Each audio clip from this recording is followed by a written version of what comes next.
Shadow Legends, welcome to the video. Glad to have you all here with me today, talking some raid, talking some provokers, specifically for Hydra, but obviously provoke can be useful almost anywhere in the game, against wave content, against the magma dragon, heck, even in the arena. Thank you, Kugo. But we are going to have a big emphasis on Head of Decay for the Hydra clan boss, which is a big focus for a lot of you guys out there, as well as me, making 3 really solid teams and also improving upon those teams. It's one of my favorite things to do inside the game, although I really do find going manual tedious, especially when you get towards the end game and it takes like over an hour each time. But I still enjoy it some way, somehow I still enjoy it. The way I'm going to do this ranking is from 20 all the way to 1, 1 obviously being the best provoker, I think, in the game. Who do you think it is, by the way? But I am going to take into consideration how good their overall kit is, right? So we're not going to have like Angar as number 1 or something, even though he has a really good provoke. Looking forward to it. But he will be on the list. And there's going to be a ton of champions that are going to be off the list. Like some of my favorite provokers in the game, such as like a Vogoth, right? Because for me, what I look for in a provoker is a 100% to land the provoke, or a very high chance to land the provoke, consistency, I guess, right? Or a very strong chance to land a provoke on an A1 in a 3-turn cooldown. Vogoth almost made the list. There's actually going to be 3-turn provokers, a bunch of them that are off the list. So let me know who I snubbed, who your favorite provoker is that I snubbed in this video. But let's start with I think a super underrated one. I talked about provokers that have it on the A1 ability, and it's Seeker. That's right, the good old Batman Seeker himself. Devour, his A1 attacks one enemy 2 times, has a 50% chance of placing a provoke when booked for 1 turn. So why is Seeker on the list and not Vogoth, Ash? What the heck is wrong with you, bro? Well, first of all, I think that Seeker is really super underrated and very good for Hydra clan boss, especially on like progression, right? He has the increased attack and the extra turn in that big juicy 30% turn meter boost. He's still the best turn meter booster in the game, arguably, considering it is an extra turn, thus on a 2-turn cooldown when you factor in the extra turn. That is just so freaking good. He also has that kind of increased defense and a heal when allies are hit with a critical hit, which can be nice to have just in general. But it doesn't say this, but this provoke is a 50% chance to land on each of the 2 hits. So it really increases the odds that he is going to be able to provoke the Head of Decay. Stop. Oh God, I can't. You know way too much about me. So you put that with the A2 and the extra turn. That's why I love Seeker so much. All right, coming in at number 19 on the list is one of my other absolute faves in the game, and it is Skaramis. Man, this guy is so good. I've been saying it since he was released in the game. He has a nice A2 where he's fills his champion's turn meter by 10% for each buff that has this duration decrease on the enemy team. He also has a decrease attack, which is really nice on an AoE, but he has a really strong place provoke on a 3-turn cooldown. He brings a counterattack, so he's attacking more with his A1, and a continuous heal on himself to keep him alive. So I like Skaramis. It's a nice 3-turn cooldown, 100% provoke being placed, so not predicated on a critical hit, which is really nice. Coming in at number 18 on the list, it might be low for some, but I guess it goes back to, again, the chance that I love the 100% chance, right? That's where my mind's at with most of this list, excuse me. Do you feel, yeah, like the main character? But Battlefield Beacon on Sigmund the High Shield. I actually really like Sigmund. I mean, look at the size of that shield. Whoa! Well, he should be. It's in the damn name, right? He's got the provoke and the decrease attack. Each hit has a 75% chance when booked to placing the provoke. That's pretty damn dependable. And then he has a shield and a strengthen on all allies on a 3-turn cooldown. Really solid champion. He also has on his A1 a buff steal, right? A 75% chance of a stealing. Removing a buff right there on the A1 ability. So overall, a really good champion. Maybe you could argue he should be ranked even higher on this list on Sigmund. At number 17, I can't believe I'm ranking him higher than Sigmund the High Shield now that I think about it. But yeah, I mean, oh, Lord Jesus, what have you done? Hey, he's a rare. It's Master Butcher. That's right, because we're ranking provoke here on this video. And my man Barking Orders, Master Butcher, has a 2-turn provoke. Now, 2-turn provoke is the creme de la creme when it comes to provoke on the Head of Decay, because usually, you know, the 2-turn provoke, he's going to get back to the skill if you need it again, but most times you can even kill sometimes the Head of Decay, depending on difficulty in your account, in 2 turns. 2 turns is such a relief on Head of Decay, because you're like, okay, I got some time, no panic mode. Let's just, you know, reorient our attention to the head of decay, try to kill him, or you can keep him alive and just try to perma provoke depending on the speed of Master Butcher and yada, yada, yada. So I love 2-turn provokes, right? And Master Butcher is a rare that has it.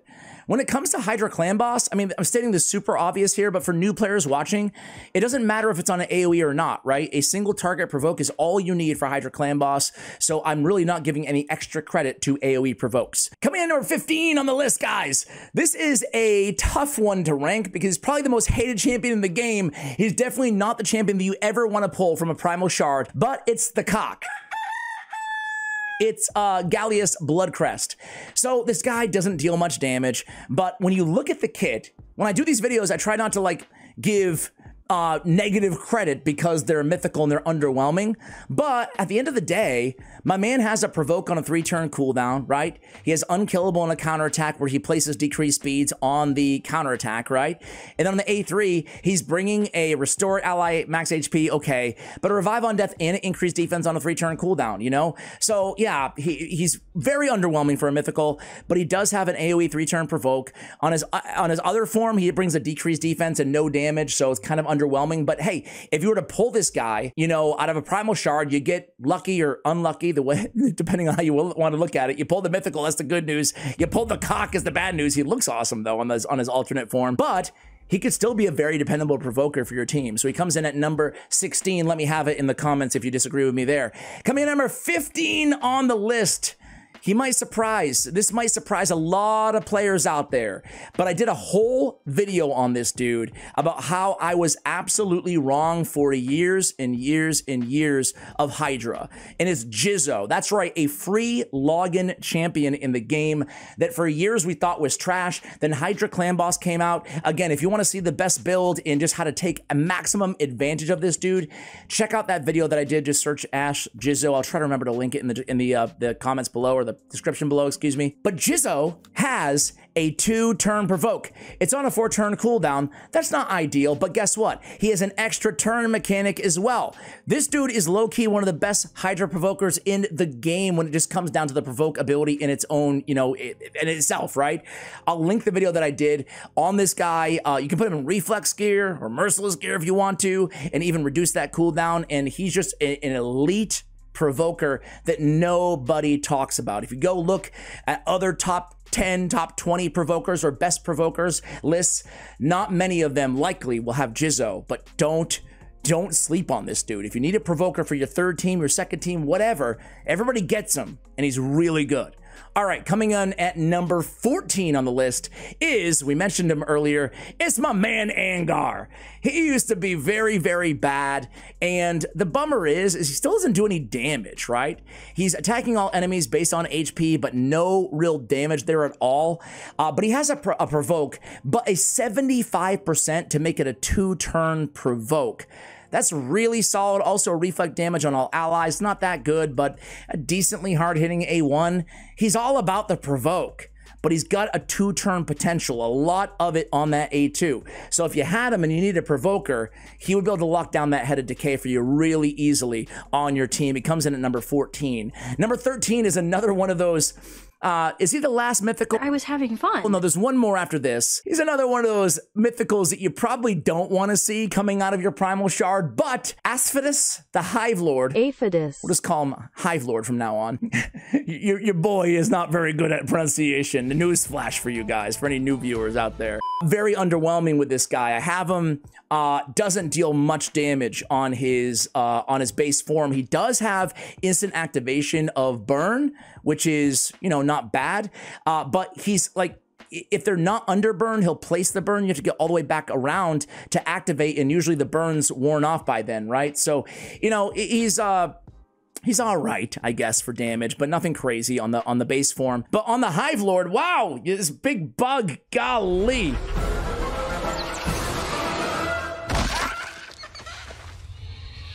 This dude has an AoE stun and a continuous heal on all, 2 continuous heals on all allies if the stun wasn't placed. So he can actually be a pretty competent healer on his provoke form, right? So when you think about it again, on his alternate form, you just keep him there the entire battle, right? He's going to have increased accuracy on the ally with lowest accuracy. That's really stupid.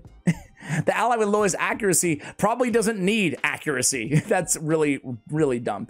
But he's got heals on the A2, and he's going to provoke on a 3-turn cooldown. He's going to strengthen on himself and increase defense on all allies, right? So, you know, again, kind of like the cock, you can absolutely take advantage of this alternate form and get a lot of utility out of it as well. Coming in at number 12 on the list is going to be Skull Vargal. Some of the best base stats in the game. This dude's tanky and he's fast too. And he has a provoke, a 1-turn provoke, but it's on a 2-turn cooldown. He's also bringing strength into himself, not that he needs it. He also has an AoE decrease attack for damage mitigation on a 3-turn cooldown. I think the Skull Lord is definitely underrated. He's not on the top teams in Hydra. I don't think we've gotten to any of the champions that are on the elite teams. We'll certainly visit those inside the top 10, but he's definitely going to be a helpful provoker who can provide other utility and stay alive for your team at number 12. At number 11 on the list is the Beast himself.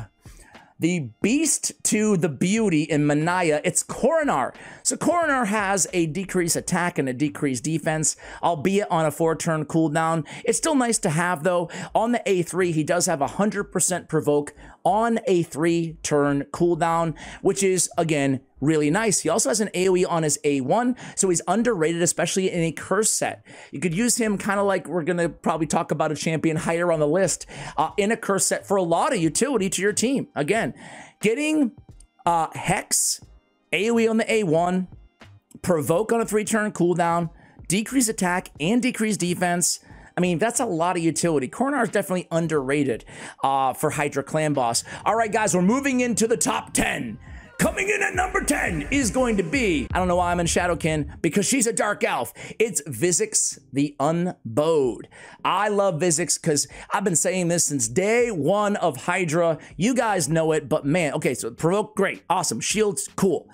But man, that decreased speed, to me, it's a must have on every Hydra Clan Boss team. I've said it a million times, sorry for repeating myself, but that AoE decreased speed is so good compared, or excuse me, in addition to a lot of damage and the provoke.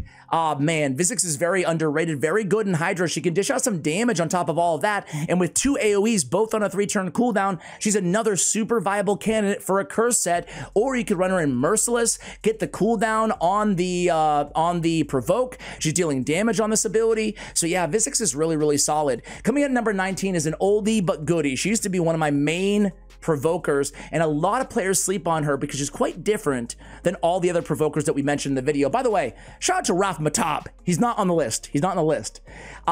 Because, yeah, he has a 3-turn provoke, but, I mean, the rest of his kit, he's not bringing much. Increased resistance and reflect damage. Reflect damage is like, it's pretty weak, you know? Anyway, he's not bad, though. Contra the Cyclone, that's the real choice here at number 9. Man, I love Contra. She's got this really cool A2. You put her in Merciless or Reflex, and basically this is on a 3-turn cooldown. You have to like scroll all the way down to see the cooldown here. But a 3-turn cooldown, she's attacking all enemies 3 times, and she's placing any of these debuffs, like block buffs, which is really good, decrease speed, which is really good, weaken, which is really, I mean, really useful debuffs here. On each of the hit. Each of the hit, you have a 75% chance or 80 with Sniper of placing it. But check out this really nasty passive. She's healing herself. She's decreasing accuracy. She's doing all kinds of stuff. She can place all her debuffs on weak hits. Super, super strong, like add-on ability that we'll talk about on the next champion as well. But 75% chance of placing a provoke debuff for 1 turn on enemies under 5 or more debuffs at the start of her turn. It's really strong. Think about Hydra Clan Boss. The meta is the Hydra heads are always going to be under a lot of debuffs, but especially with Contra on the team because she's bringing like 1 billion of them to the table, right? So with the Reflex, with the Merciless, she's going to be landing a ton of debuffs, getting back to this Chaos Tempest a lot and landing that Provoke. So I really love Contra. She can be your main provoker, but there is a bit of RNG involved, which does keep her, you know, outside the top 5, certainly. At number 8, another big time underrated. Maybe because he was a fusion in the past, people just don't give him enough credit, but Bivald of the Thorn is the real deal. First of all, this guy has a 2 AoE attacks, right? He's got a heal and a shield, so nice survivability for your team, nice support for your team on the A3. He has decreased the damage taken from, okay, whatever. On the A2, though, attack all enemies 2 times. First hit, 75% chance of placing a provoke. The next hit, you're putting a leech. You have a strength on himself. And again, you can place that provoke in the leech on weak hits, which is really, really nice.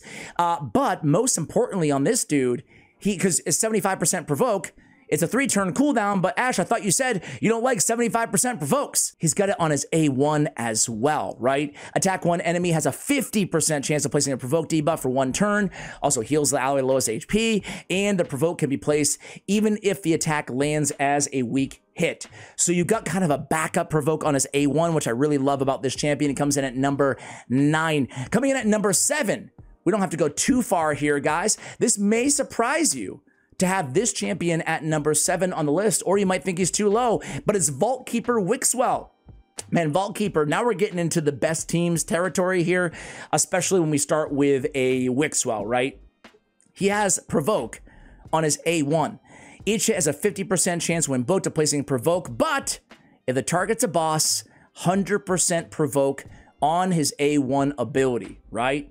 Really super solid. On the A2, an AoE decrease attack. You know the shield stuff, but increase the, let's take a look at Vault Keeper Wixwell, forgetting about the Infinity Shield teams for just a moment, or the Yannica combos, the Emic Trunkheart combos, which are the top teams. But just what does he bring even outside of that? He's really solid. The guaranteed provoke, or close to, he is force affinity against decay, but AoE decrease attack, increase the duration of all ally buffs, super strong, shield, intercept, increased defense, and a shield on all allies on a 3-turn cooldown.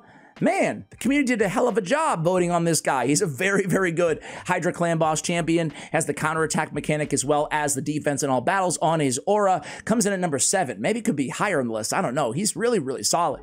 Coming in at number 6 on the list is going to be Harima. Harima is great. You can pair her with Lady Mikage, get those extra A1s that deal nice damage and place decreased attack, which is nice as well. Also has a 50% chance of placing a decreased attack on all other enemies for 2 turns if the attack is critical. Now, we don't think a lot about this ability, the A1, when we talk about the arena, which is where she's been popular for years since she was released in the game because of her passive. But, man, that's a really solid A1 ability for Hydra Clan Boss. Spread out that decreased attack on the A1, and again, she's great pairing for Lady Mikage as a Shadowkin ally attacker off of her A1 ability. On the A2, hard-hitting ability. On the A3, an AoE with a provoke for 1 turn on a 3-turn cooldown. A nice mix of damage, damage mitigation, and provoke. Coming in at number 5 on the list, we're inside the top 5 here, guys. It's gonna be none other than Grazzer Iron Gut. Grazzer's really, really good. He's got the AoE with the shield on the A1. He's got the AoE with the heal and increase the duration of all buffs on the A2. Most importantly on this ability is an enemy max HP ability, so he can deal some really sweet damage with the A2. He also has a 100% chance of placing a provoke on a 3-turn cooldown with the increased resistance and an increased defense on all allies. This is a very, very good ability. Don't need to tell you guys why, but the increased defense and the resist and the provoke all on one ability. Heck yeah, you're also attacking all enemies on that ability, so more damage. And then he has the heal on the passive and the unkillable, and the defense in all battles by 33% on the aura. Coming in at number 4 on the list. Ooh, it gets tricky over here. We're in tricky territory. This is the other mythical on the list, the last mythical on the list. It's Alaz, the Sun Bearer. This guy is really good. He has a 2-turn provoke on a single target, cannot be resisted if the target has less than 50% HP. He also has a counterattack on all allies and a block damage on all allies. Just have to be careful that it's not stolen, but really strong ability. He has an AoE increased defense on all allies on a hard-hitting attack on the A2 ability. And then on the alternate form, I try to keep him in his base form when I use him in Hydra, but you can go alternate if you want to. He has an AoE on his A1, extra hit on enemies under the burn. He brings the burn on the A2 ability, and then on the A3, you can bring him in if you need him in a pinch for the heal, the strengthen, and the increased resistance. But the 2-turn provoke is really why he's ranked so high. Coming in at number 3 on the list, it's going to be Molly Tankard. Oh, I use Molly for a long, long, long time. The only reason I dropped Molly from my teams is because I shifted to a Trunda team that didn't need a Provoker at all, and I used number 1 and 2 on the list. But she is a clear number 3 in my mind. It's tough to find a Provoker, but she has it for 2 turns. Well, it's tough to find a good Provoker, right? She has it for 2-turn potential. A 50% chance to place a Provoke for 2 turns on a 3-turn cooldown. You get it for 1 turn, you might get it for 2. She has this great passive. Fills a turn meter of all allies by 15% when this champion is hit. Fills a turn meter of all allies by 25% when this champion is hit by a boss. So every time she's hit by a boss, doesn't need to be critical or anything like that. She gets a nice, big, meteoric 25% turn meter fill, and it's on a 1-turn cooldown. So that happens every time when booked between her turns, right? It happens every time she's hit, but before and after she takes it, you know what I'm saying. Her speed is 107, super fast as well, and she's a reviver. It can be tough to find all the rolls, all the debuffs, all the buffs, all the damage that you need on your Hydra Clan Boss team, but you get a great S-tier Provoker and a Reviver in one champion in Molly Tankard, and a heck of a turn meter booster. Coming in at number 2 on the list is gonna be the big fella, Krisk the Ageless. I kind of thought about putting Krisk number 1. He's probably the most used Provoker, I would say. I mean, obviously, if you're lucky enough to have him, but on the top teams, I'm saying, because you can put him in a curse set. This is the most popular build for Krisk. He has the decreased speed, which we talked about how pivotal that is when we talked about Vizix on his A1 ability. So you can place a decreased speed and a Hex debuff, 2 of the most essential debuffs in all of Hydra Clan Boss. And then he has the AoE on the A2, as well as the buff increased duration and the ally protection you got to be careful of. He might die, but you know, it's still a really good ability. And then he has the provoke with the increased defense and the increased speed. Increased defense goes to him, increased speed goes to everybody. Again, we talked about it just a few minutes ago, but finding, with Molly, right? Finding a champion that brings all of this stuff to the table is really, really valuable. Cannot overstate how valuable it is. He also has the shield at the beginning, whatever, but the decreased defense and the decreased attack when he's hit, which really does help out as well on the passive. So Krisk comes in at number 2, arguably the best overall for Hydra, but number 1 for me. And it kind of sucks because she's not even available in the game, but I still think she's number 1, and that's Archer Queen. Archer Queen has the AoE decreased speed. Maybe I'm biased, but you know how much I value that by this point in the video. She has the AoE decreased speed. She has the AoE Hex. Again, we just talked about with Krisk, 2 of the most essential debuffs, and the 2-turn Provoke. 3-turn Hex on a 3-turn cooldown, 2-turn Provoke on a 3-turn cooldown. Man, so you can keep Hex up basically all the time.